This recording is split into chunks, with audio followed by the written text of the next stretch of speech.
नमस्कार दोस्तों बौद्ध धर्म से बनने वाली सारी प्रश्नों को आज हम लोग देखेंगे। अगर आप एक कंपटीशन एग्जाम का तैयारी करते हैं तो इस वीडियो को देखना महा ज़रूरी है। ठीक है, तो चलिए हम लोग टॉपिक बाय टॉपिक करके बौद्ध धर्म से सारे प्रश्नों को देखते हैं। पहला पॉइंट है कि बौद्ध धर्म के संस्थापक गौतम बुद्ध थे, जिन्हें एशिया का ज्योति पुंज कहा जाता है। ठीक है, पहला पॉइंट समझ में आ गया आपको। दूसरा पॉइंट है कि गौतम बुद्ध का जन्म 563 ईसा पूर्व में कपिलवस्तु के लुम्बिनी नामक स्थान पर हुआ था। ठीक है, अगला पॉइंट देखते हैं। इनके पिता शुद्धोधन शक्य गण के मुखिया थे। इनके पिता क्या थे? शुद्धोधन जो थे वह शक्य गण के मुखिया थे। ठीक है, इनकी माता माया देवी की मृत्यु इनके जन्म के 7वें दिन ही हो गई थी। जैसे ही गौतम बुद्ध जन्म लिए उसके 7वें दिन ही इनकी माँ की मृत्यु हो गई थी। इनका लालन पालन इनकी सौतेली माँ प्रजापति गौतमी ने किया था। ठीक है, इनका लालन पालन मतलब बचपना में जो लालन पालन करते हैं कौन किया था? इनका सौतेली माँ प्रजापति गौतमी ने किया था। ठीक है, अगला पॉइंट देखते हैं। अगला पॉइंट है कि इसके बचपन का नाम सिद्धार्थ था। गौतम बुद्ध का बचपन का नाम क्या था? सिद्धार्थ था। ठीक है, अगला पॉइंट है कि गौतम बुद्ध का विवाह 16 वर्ष की अवस्था में यशोधरा के साथ हुआ। इनके पुत्र का नाम राहुल था।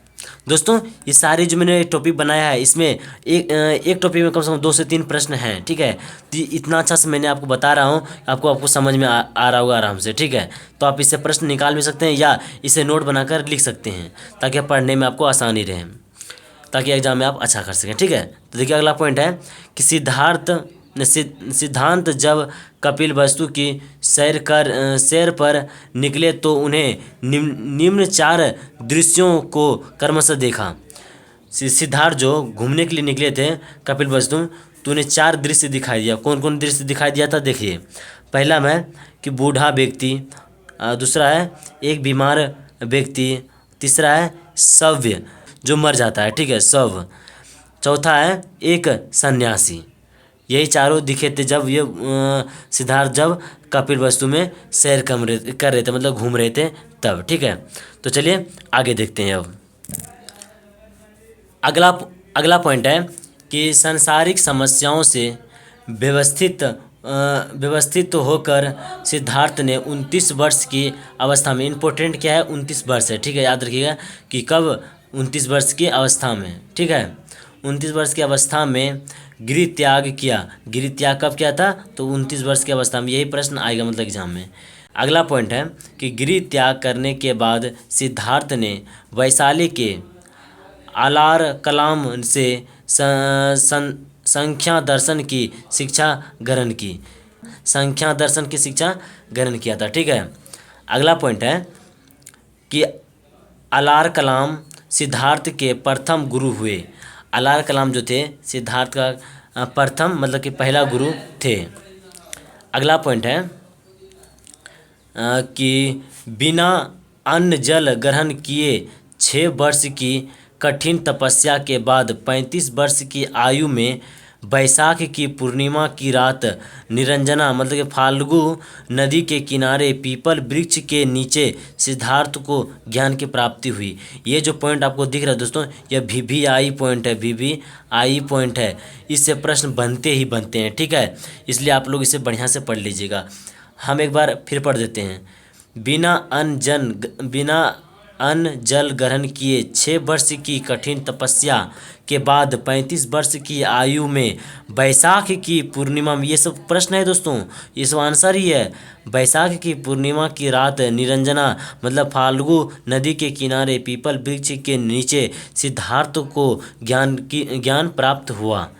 ठीक है, चलिए देखते हैं आगे वाला टॉपिक क्या है। ज्ञान प्राप्ति के बाद सिद्धार्थ बुद्ध के नाम से जाने लगे। वह स्थान बोध गया कहलाया। ठीक है, अगला पॉइंट देखिए, ये सब इम्पोर्टेंट पॉइंट है, इससे प्रश्न बनते ही बनते हैं एग्जाम में। अगला पॉइंट है कि बुद्ध ने अपना प्रथम उपदेश सारनाथ में दिया, जिसे बौद्ध ग्रंथों में धर्मचक्र प्रवर्तन कहा गया है। ठीक है, चलिए आगे देखते हैं।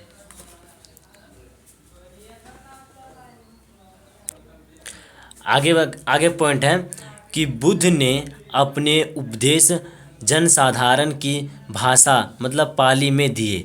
कौन से भाषा में दिए थे? तो याद रखना है, पाली भाषा में। ठीक है, अगला पॉइंट है कि बुद्ध ने अपने सर्वाधिक उपदेश कौशल देश की राजधानी श्रावस्ती में दिए। कौन सा बस्ती में? श्रावस्ती में दिए। ये सब याद रखिएगा आप लोग, इम्पोर्टेंट प्रश्न है।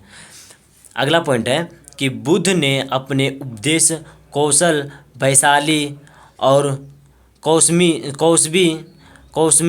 एवं अन्य राज्यों में दिए।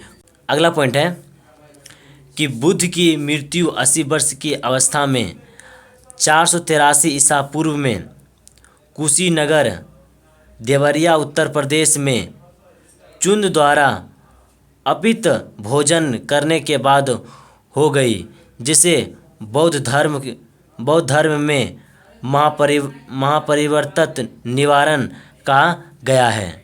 ठीक है दोस्तों, ये सारे पॉइंट VVI पॉइंट थे। ठीक ना, और अगर आप लोग इसे अच्छी तरीक़ा से देख लीजिए, ताकि यहीं सबसे प्रश्न पूछे जाते हैं। तो हमने दोस्तों आपको बताया कि बौद्ध धर्म से रिलेटेड जो प्रश्न बन सकते थे इम्पोर्टेंट में, कुछ प्रश्न हमने नहीं लिखा है दोस्तों। अगर आप चाहते हैं कि वो प्रश्न भी लिखा दें तो आप हमारे इस वीडियो के नीचे कमेंट कीजिएगा, हम वो प्रश्न भी डाल देंगे। ठीक है, लेकिन वो प्रश्न हम वीडियो बनाकर नहीं डालेंगे, अब कम्युनिटी में डाल देंगे। ठीक है, जो प्रश्न बच गए हैं तो आप कमेंट कीजिएगा तब। तो बौद्ध धर्म का सारा प्रश्न आप लोगों ने देख लिया। अगर ये वीडियो आपको अच्छा लगा तो दोस्तों को भी शेयर कर दीजिएगा और वीडियो को लाइक कर दीजिएगा, और हो सके तो चैनल को सब्सक्राइब कर लीजिएगा। ठीक है, क्योंकि हम ऐसे ही वीडियो बनाते रहते हैं। तो मिलते हैं किसी नेक्स्ट वीडियो में किसी नेक्स्ट टॉपिक के साथ। जय हिंद, जय भारत।